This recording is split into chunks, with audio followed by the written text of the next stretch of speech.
Olá, alunos!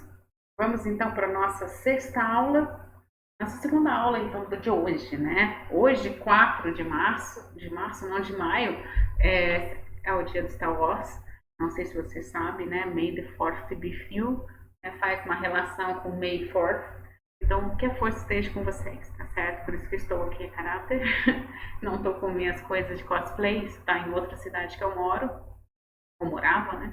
Mas enfim, depois a gente vê sobre isso. É muito bom ter vocês aqui novamente. Estamos aqui na nossa aula 6. Se você perdeu alguma coisa, tá aqui de paraquedas, confere aqui no card. Eu sempre reforço muito bem que você crie seu material de estudo, crie seu caderninho de anotações e aprenda a fazer seus pergaminhos, tá? Sua época de saber de cor sorteado passou. Você tem que saber agora aonde está a informação na qual você que já conhece, criou aquele notebook, você sabe como extrair aquilo quando necessário, tá certo?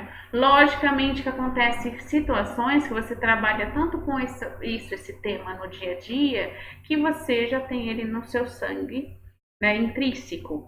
Isso acontece, por exemplo, a minha área de formação, mesmo que eu tenha sido formada em física, na minha graduação, eu desenvolvi meu mestrado, doutorado, toda a minha linha de pesquisa na área de engenharia espacial, especialmente em controle robusto e não linear. Então, perguntar mais para mim sobre controle robusto e não linear é papum, certo? Agora, já as outras coisas que eu aprendi em todo o decorrer do tempo, não, eu tenho que ver ali, auxiliar ali, tá, ali duas linhas, já peguei ali a ideia já, entendeu? Porque são assuntos que eu não trabalho no todo dia, certo? Então, por isso, por favor, aprendam a criar o seu material. Isso vai te ajudar muito, não somente nesses 5 anos de formação, mas também todo o seu decorrer da sua carreira, em quer que você se dedique, beleza?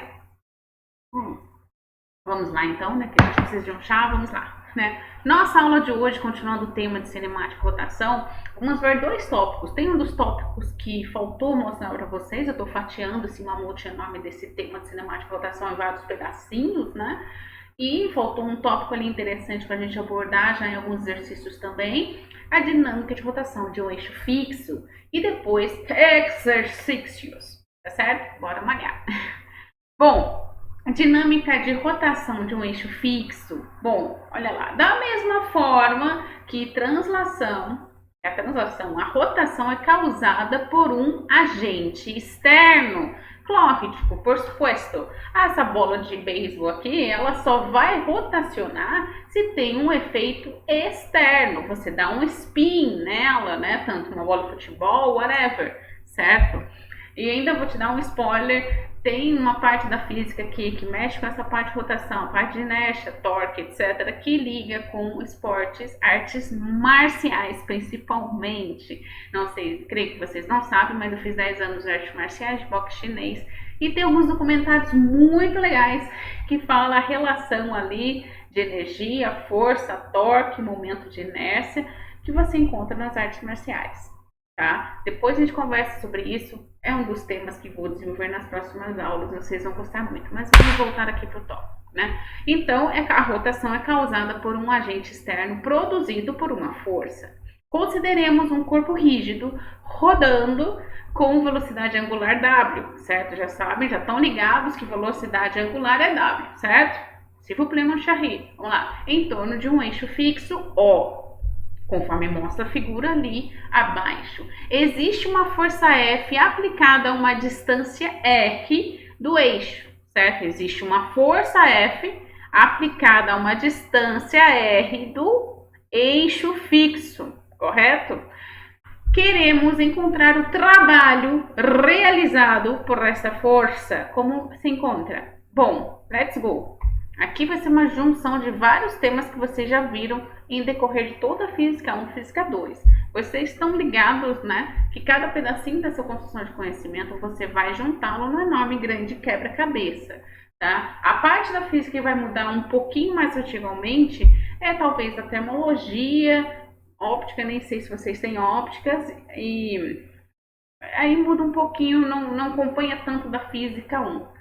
Tá? Mas vamos voltar. Durante o intervalo de tempo dt, o corpo roda a um ângulo de θ, igual W dt. Lembra lá em algumas relações das primeiras aulas?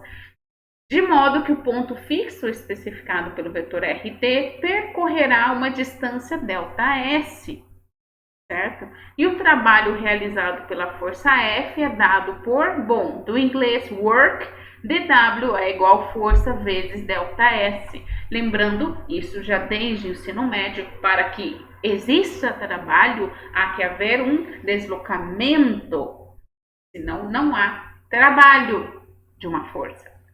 Usando a definição vetorial de dθ e dw, ambos vetores, podemos escrever ds como sendo ds é igual a dθ, multiplicação vetorial, certo, de r, do raio, que isso vai ser velocidade angular multiplicada a multiplicação vetorial vezes o raio dt.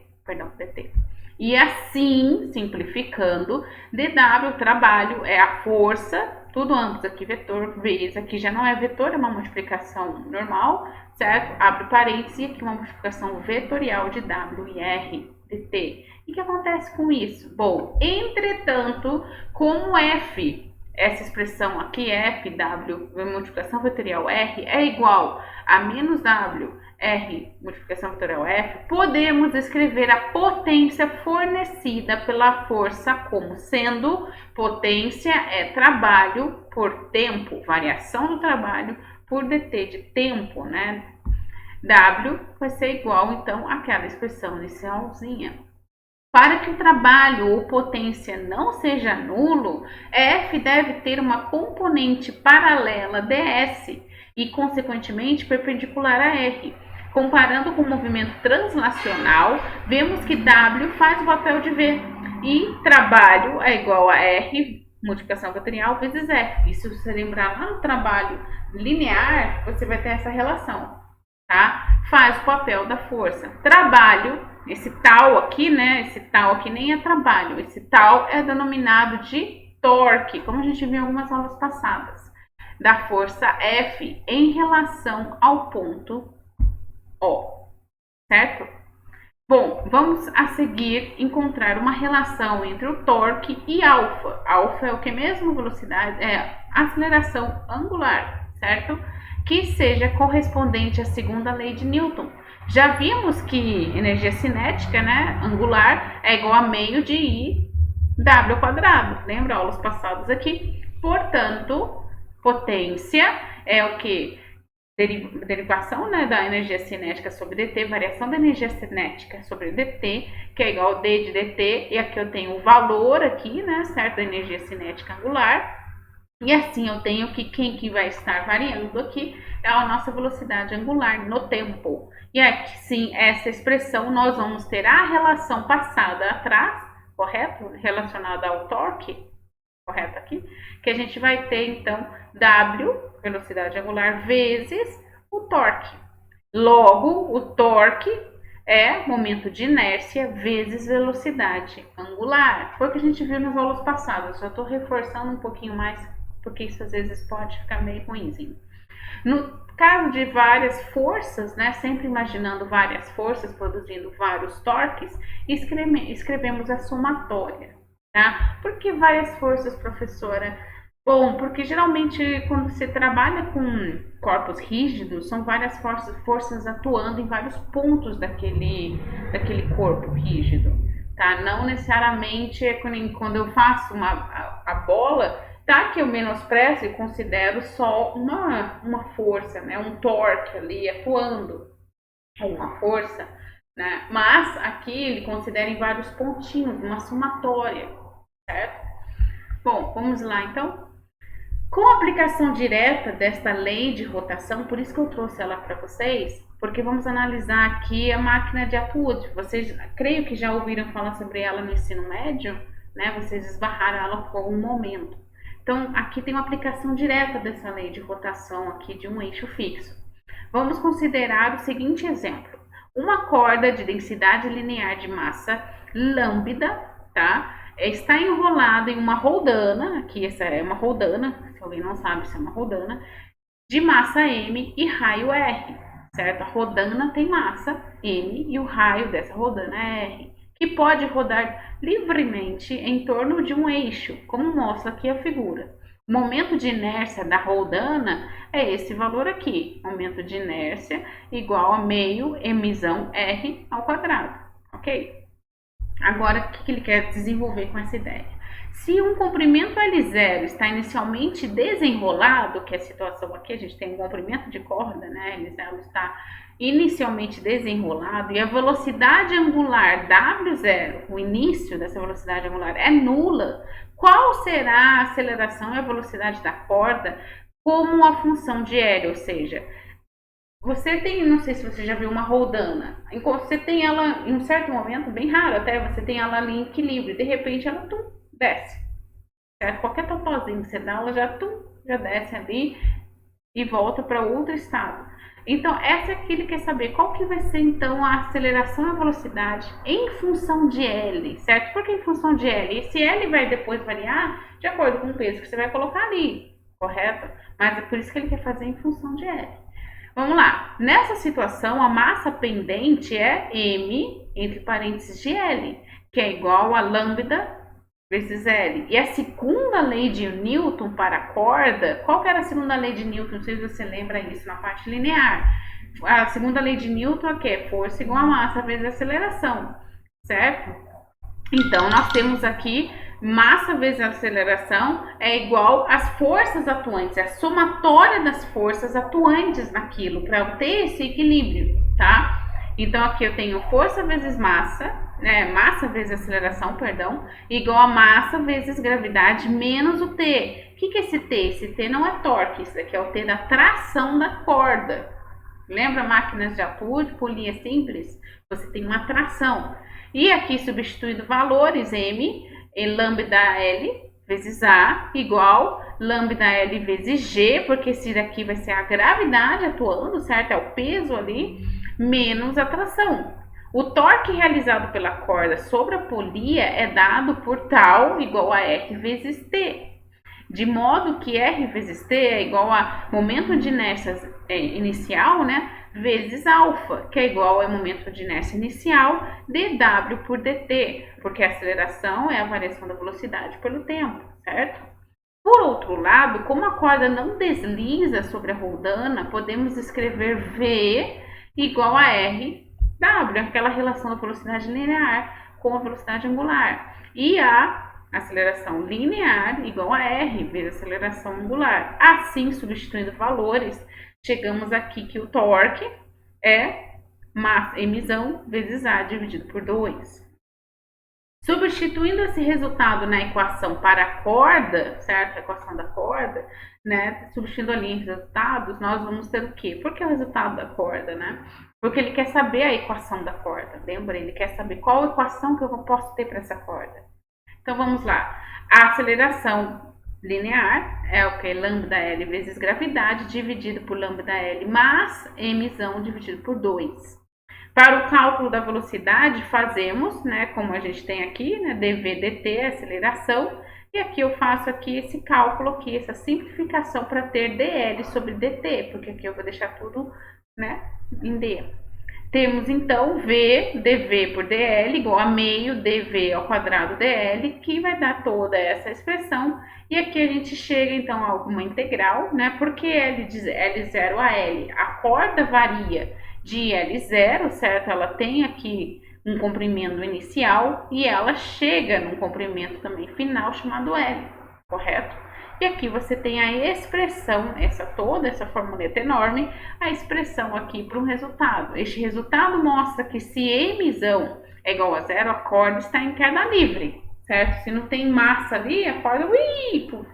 Porém, se M é diferente de zero, parte da energia é gasta para aumentar a velocidade angular da polia. Tá? Isso é uma relação bem interessante. Bom, galera, vamos então começar o showtime, exercícios que vocês vão esbarrar para desenvolver. Aqui eu trouxe 5 exercícios, tá? Que vamos desenvolver toda aqui nessa aula. Eu indico vocês o capítulo, certo? E a edição do livro, porque às vezes muda, né? O mesmo exercício existe em outras edições, só que muda o número, tá? Aí é mais fácil você ver pelo enunciado. tá certo? Vamos então aqui esse capítulo 11 do Halliday, quarta edição, exercício 2. Durante o intervalo de tempo t, a turbina de um gerador gira um ângulo, e aqui a gente tem a expressão do ângulo, certo? A equação desse ângulo, onde A, B e C são constantes. Letra A, determine a expressão para sua velocidade angular. Tranquilo isso, né? Nós sabemos que velocidade angular é a variação do ângulo dividido pela variação do tempo. E aqui, né, é só descer ali as casinhas e a gente tem a expressão. A letra B, ele quer agora a expressão para a aceleração angular. A aceleração angular é a variação da velocidade angular dividido, né, sobre a variação do tempo. É a expressão encontrada em A. E agora eu faço a derivada aqui e encontro a expressão para a aceleração angular. Certo? Tranquilo, né? Isso aqui é bem dos steps. Exercício 1. Agora esse exercício aqui está no capítulo 11, novamente na quarta edição, número 10 do Halliday. Olha só, uma roda tem 8 raios de 30 centímetros, certo? 8 raios aqui, se você contar, de 30 centímetros. Está montada sobre um eixo fixo e gira a 2,5 revoluções por segundo. Você pretende atirar uma flecha de 20 centímetros de comprimento através da roda, sabe? Vai estar rodando ali, se a flecha passou, tal, não encostou em nada. Paralelamente ao eixo, sem que a flecha colida com qualquer raio, né? A graça é que o negócio está rodando e passa ali, todo mundo... Ok. Suponha que tanto a flecha quanto os raios são muito finos, ou seja, é para desprezar a massa ali desses dois corpos, tá certo? Letra A. Qual a velocidade mínima que a flecha deve ter? A flecha deve ter uma velocidade mínima, certo? Qual que é? Bom, vamos primeiramente, né, como vocês viram, os sistemas de unidades têm que estar em metros, então se não está, temos que converter, né, meu irmão? Então vamos lá. O raio tem 30 centímetros, então convertendo isso para metros, 0,3. A velocidade angular, aqui que ele diz que são 2,5 revoluções por segundo, vai ser o quê? 2,5 vezes revoluções. Eu tenho revoluções aqui, é uma volta inteira no círculo, 2π rádio por segundo, certo? Que aqui depois a gente vai multiplicar esse valor e vai ter π rádio por segundo no valor ali. E o comprimento aqui L, né, da flecha, né, que ele nos dá pra gente, ó, tirar uma flecha de 20 centímetros, é o que? 0,2 metros, certo? A flecha vai atravessar a roda usando as fatias de vazio entre os dois raios, meio óbvio isso, né? A distância angular entre dois raios é de 2π 8 radianos, ou seja, cada pedacinho dessa pizza, se toda pizza tem 2π e são 8 pedaços, cada pedaço é 2π sobre 8. Então, se você pedir hoje uma pizza de 8 pedaços, você sabe que cada pedaço tem 2π sobre 8. Bom, continuando. Quando a roda gira, os raios se movem, e depois de um certo tempo, T0, um raio passa a ocupar a posição do raio adjacente. Nesse tempo, cada raio varre totalmente o espaço entre sua posição inicial e a posição do raio adjacente, né? Ele está falando da velocidade, né? Se ele estava aqui, ele vai estar aqui de novo, o outro está aqui, eles vão cada um estando na posição adjacente do outro, certo? E nesse movimento se desloca de θ0 igual a 2π sobre 8 radianos. Ele agora está falando do ângulo ali. É precisamente esse tempo que dispõe a flecha para atravessar a roda, certo? Porque em cada pedacinho não é 2π, cada pedacinho aqui, certo? É 2π sobre 8. Então, o ângulo é 2π sobre 8, porque ele tem nesse tempo para a flecha passar, certo? Porque cada pedacinho, 2π sobre 8. E como a gente calcula isso com o tempo, né? Temos a expressão que θ inicial é W vezes tempo inicial. Então, tempo inicial é θ inicial dividido por W. A flecha tem comprimento L e dispõe de um tempo T0 para atravessar a roda, porque ele quer saber a velocidade mínima, né? Olha a pergunta ali, qual a mínima velocidade? Logo, L é igual a V vezes T0. Certo? Isso vai dar, então, velocidade é igual a L dividido por T0, L vezes velocidade angular dividido por θ0 vai ser igual a 4 metros por segundo, tá certo? Se você se perdeu aqui, a gente só substitui os valores aqui que a gente tem aqui, tá? Continuando. Qual que é a letra B agora? Aquela ali, perdão, da letra A, essa aqui, velocidade, 4 metros por segundo, é a velocidade mínima que a flecha tem que ter para ter sucesso. É a mínima, tá? Agora, B, a localização do ponto em que você mira entre o eixo e a borda tem importância? Em caso afirmativo, qual a melhor localização? Ele está perguntando, tem importância? Eu estou vendo a roda ali, lá embaixo. Eu vou atirar. Tem importância se eu for mais para o centro ou se eu for mais para a beirada da circunferência da roda? Não tem importância, gente, porque a distância do eixo onde se mira, pois sempre teremos disponível o mesmo ângulo, certo? A gente está no mesmo círculo aqui, você sempre vai ter o mesmo ângulo, então não interessa se você mira aqui onde está minha mãozinha ou mira aqui mais para cá, porque o ângulo é o mesmo, tá certo? Então não tem diferença.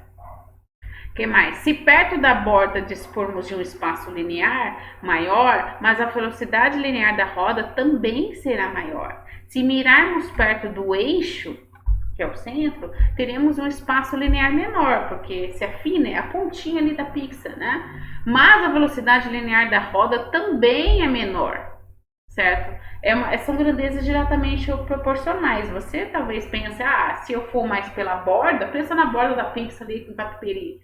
Na borda é mais fácil acertar, porque o espaço é maior, mas o espaço é maior e a velocidade também é maior. Agora, na pontinha é mais difícil, mais perto ao eixo, de acertar por causa do espaço, mas a velocidade ali também é menor, tá certo?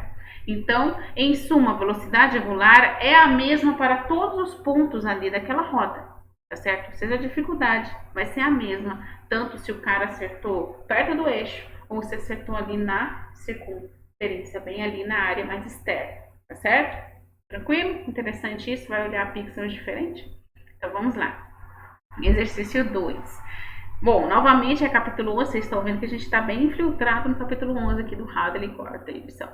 Número 12. Um prato de toca-discos, não sei se muitos conheceram já isso na vida, um toca-disco, tá? Rodando a 33,1/3 revoluções por minuto. Diminui e para 30 segundos após o motor ser desligado. Letra A. Determine a sua aceleração angular uniforme em revolução por minuto ao quadrado. Por que ele define essa revolução por minuto ao quadrado? Ele não quer que haja nenhuma conversão, tá, meu irmão? Então, suave aí. Então, olha só, antes de começar qualquer coisa, vamos ver o que o problema nos traz para extrairmos ali as informações. Ele nos diz aqui que ele está rodando, então, a velocidade angular inicial, este valor, correto? Tranquilamente. E aqui é uma díziva periódica, 33 dividido por 1/3, né? Vai dar 33,33, certo? O tempo, ele tem um tempo de 30 segundos, diminui para 30 segundos após. Ele tem um tempo aqui de 30 segundos. Como estamos trabalhando em minutos, certo? Ele quer que a resposta em revoluções por minuto ao quadrado, esse tempo que está em segundos, ele tem que converter para trás, né? Ele tem que virar minutos. Por isso aqui estamos com 30 segundos, é 0,5 minutos. A velocidade angular é igual a 0. Então, aqui substituindo aquela expressão que seria vovó viu a uva, lembra? Ou então velocidade inicial, velocidade final é igual a velocidade inicial, mais a aceleração vezes o tempo, né? Vi vovó viu a uva, né? Você tem essa expressão na linear, que é mais fácil de guardar pelos macetes. Agora é a mesma expressão, mas para velocidade, o que? Angular, que é o W. Tá certo? Então vamos lá, só aqui a gente pega a expressão, isola a aceleração, porque é o que ele quer, né? Se ele quer aceleração angular, então quem que tem que isolar ali, deixar ali isolado? A aceleração angular, o nosso amigo alfa.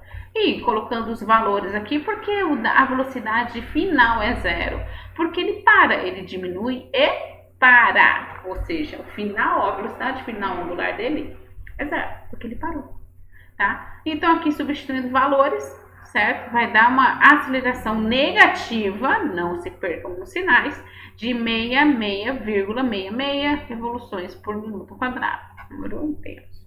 Vamos lá. B. Quantas revoluções o motor realiza nesse intervalo? Agora tem que saber quantas revoluções, quantos giros, né?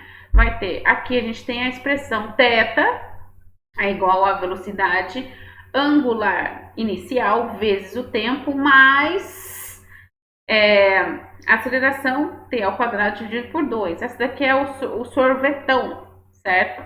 Só que aqui eu já fatiei aqui a velocidade angular final, porque ela é zero, tá? Mas se você escrever o sorvetão todo bonitinho, você vai ter essa expressão, certo? E aqui também o θ seria o S, certo? Do linear. Substituindo aqui valores, a revoluções nesse intervalo é de 8,33 revoluções, certo? Tranquilo? Vamos então para o 3. Exercício 3, que está também no capítulo 11, número 23, quarta edição. Um disco gira. Meus alunos, vocês estão vendo que todos os probleminhas são em disco, revoluções, porque é coisa um pouquinho mais simples de vocês tratarem. Logicamente, quando você pensar em alguma máquina, né, que está ali atuando na empresa, ele tem esses discos ali que você trabalha essas revoluções por minuto, por segundo, dá para fazer uma analogia. Vamos lá. O disco gira em torno de um eixo fixo partindo do repouso com aceleração angular constante até alcançar a rotação de 10 revoluções por segundo depois de completar 60 revoluções. A sua velocidade angular é de 15 revoluções por segundo. Antes de tudo, colocar nomes aos bois ali. Velocidade angular inicial 0, certo? Porque ele partiu do repouso. A velocidade 1 que ele alcança é 10 revoluções numa primeira situação, certo? Ele fala quando ele alcança 10. E depois, quando ele tem 60, um θ2 de 60 revoluções, ele tem uma outra velocidade de 15. São três situações. Você tem inicial, situação 1, situação 2.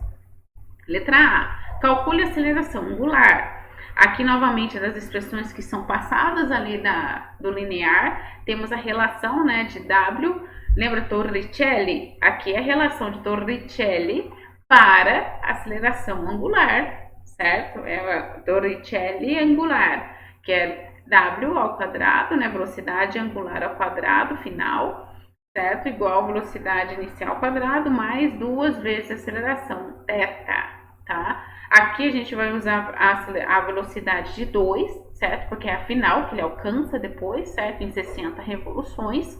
Por isso que aqui o θ é 60, certo? A velocidade, quando ele vai para 15 revoluções, é o W1, ele está com 10, certo? Substitui aqui. E você vai chegar aqui no valor da aceleração angular de 1,02 revoluções por segundo. E depois na letra B, ele quer saber, calcule o tempo necessário para completar as 60 revoluções. Bom, agora ele quer calcular as 60 revoluções, qual que é esse tempo, né, que eu vou ter? Bom, se você tem a aceleração que você encontrou, tem o W1, tem o W2 e tem, tá, tranquilamente, para você encontrar o tempo. E aqui, novamente, é uma expressão lá passada do linear transformado para angular, correto? Colocando ali os valores. Você encontra, onde está? Você encontra o tempo 2, né? O tempo 2 igual a 4,80 segundos. E por que o tempo 2? Porque ele quer saber na situação de θ2 que ele está com 60 revoluções, tá certo? Outro caso, ele poderia querer saber qual o número de revoluções quando ele estava com essa velocidade. Aí, o que eu usaria? Eu usaria inicial, a de repouso em relação com essa, tá bom? É um outro jeito também que você pode ter uma informação, se for perguntar. Bom, é o caso que ele faz aqui agora, certo? Agora ele quer saber, para alcançar 10 revoluções, que é o nosso W1, quantas rotações. E como eu disse para vocês, é o que acontece. Agora ele usa a velocidade angular ali no inicial, que ele está em repouso, substituindo valores aqui. O tempo da situação 1 vai ser 9,61 segundos. Faz sentido, né? Por quê? Porque aqui, né, o tempo é menor porque ele está com uma velocidade maior, correto? E aqui o tempo vai ser maior porque ele está com uma velocidade menor comparada ao 2, certo? Que o 2 é uma velocidade de 15 revoluções por segundo. E letra D, calcule o número de revoluções desde o repouso até a velocidade de 10 revoluções por segundo. Agora ele quer saber do repouso até a velocidade W1. É a mesma expressão de Torricelli, mas não mais ligada a W1 com W2. Agora é W0, inicial, com W1. Jogando aqui novamente, vamos encontrar um θ1 de 48,07 revoluções. Correto? Tranquilo? Suave? Vamos continuando aqui. Nosso quarto exercício aqui, já ligando já para a parte de momentos de inércia. Tá? Esse é um exercício clássico, tipo Corinthians e Palmeiras, tá? Corinthians, que você tem aqui, número 51, capítulo 11, quarta edição. Duas partículas de massa M, cada uma estão ligadas entre si, e há um eixo de rotação em O, por dois bastões deligados de comprimento L e massa M, cada um conforme mostrado na figura a seguir, certo? A gente tem aqui dois bastões L deligados, ou seja, não me interessa a massa dele, e temos aqui as bolinhas, né, duas partículas de massa M aqui localizadas. O conjunto gira em torno do eixo de rotação com velocidade angular W. Ok, ele até mostra ali a velocidade, certo? Determine algebricamente a expressão para o momento de inércia do conjunto em relação a O.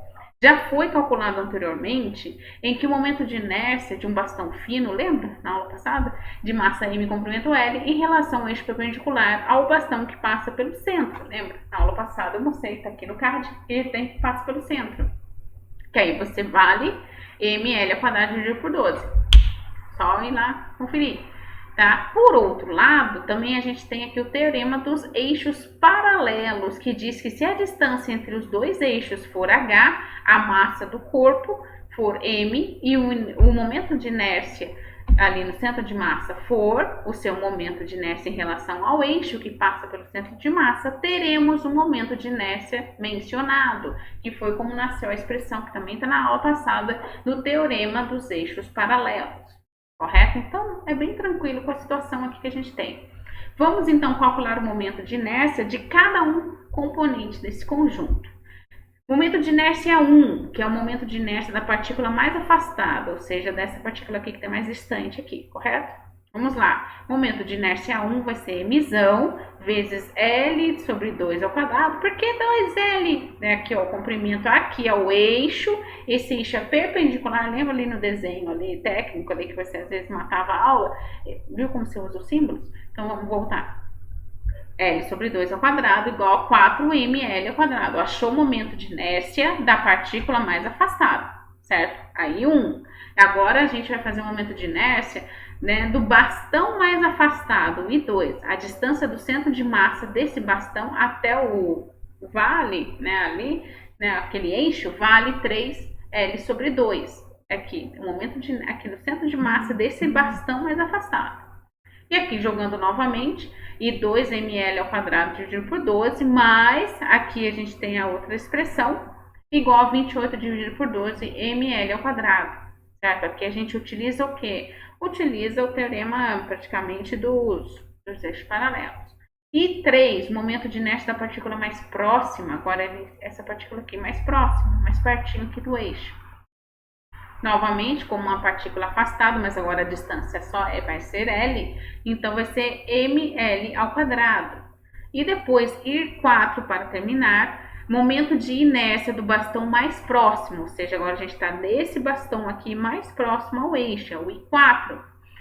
A distância do centro de massa desse bastão até o eixo, é o meio, é L sobre 2, certo? Jogando aqui novamente, a gente vai ter a expressão que I4 é 4 dividido por 12 ml ao quadrado.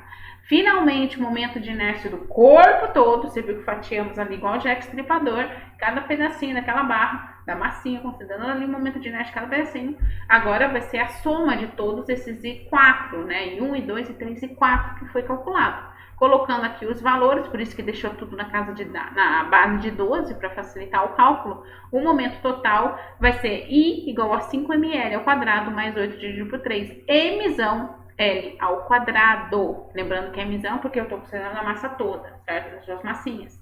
B. Determine algebricamente a expressão para energia cinética de rotação do conjunto em relação a O. Nós sabemos que energia cinética das aulas passadas e também do início desse slide, que energia cinética é meio de I vezes W ao quadrado. Substituindo aqui novamente os valores, chegamos à relação aqui, essa expressão aqui, nem tem como colocar mais valores, tá?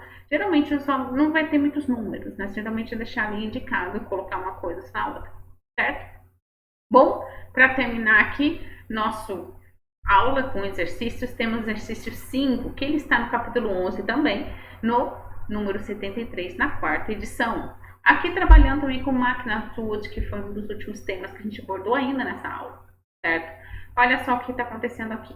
Uma máquina de Tuot, um bloco tem 500 gramas e o outro tem 460 gramas, certo? Um bloco tem tanto, o outro tem tanto. M1, 500 gramas, M2, 460 gramas. A polia, que está montada sobre um suporte horizontal, sem atrito, tem raio de 5 centímetros. O raio aqui da polia é 5 centímetros. Quando ela é solta, o bloco mais pesado cai 75 centímetros em 5 segundos. A corda não desliza na polia.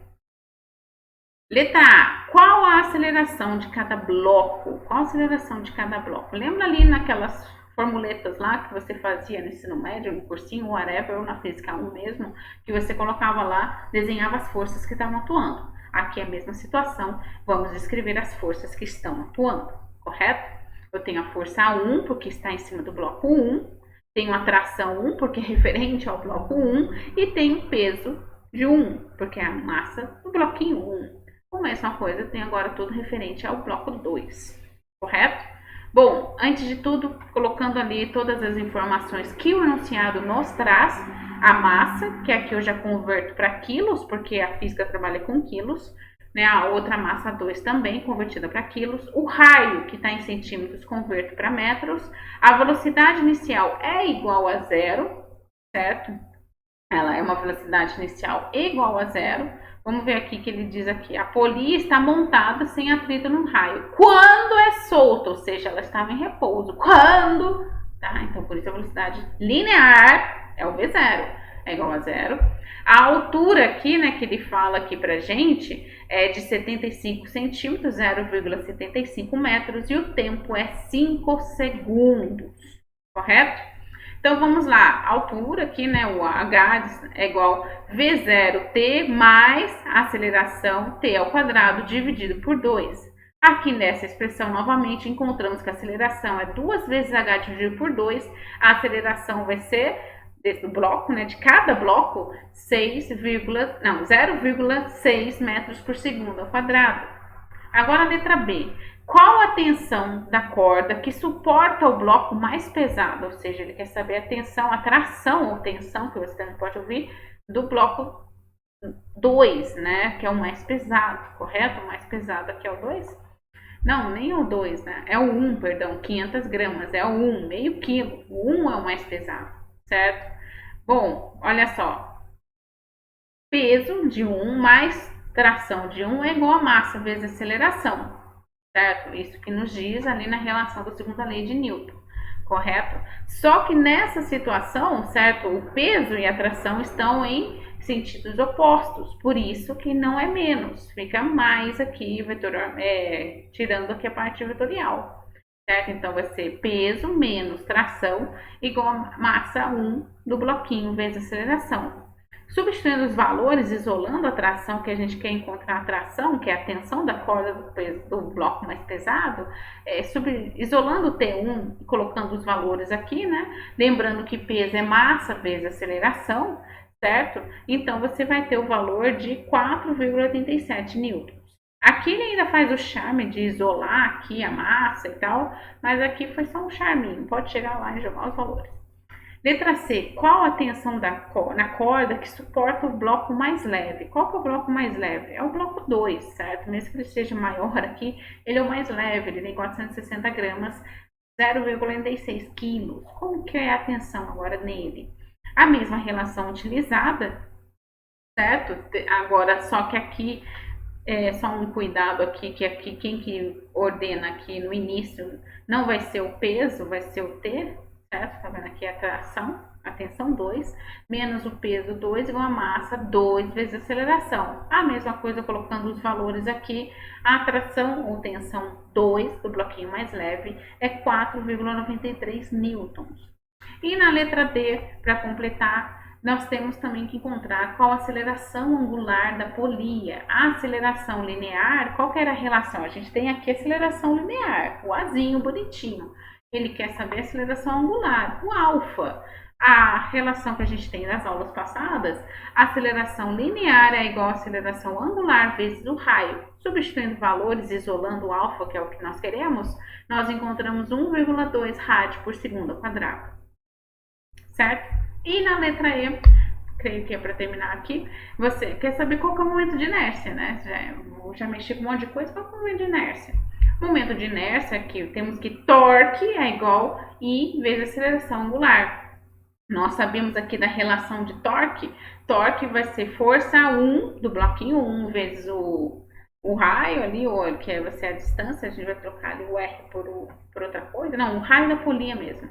O raio menos F2, né, no bloquinho 2 vezes o raio, igual ao momento de inércia vezes a aceleração angular, certo?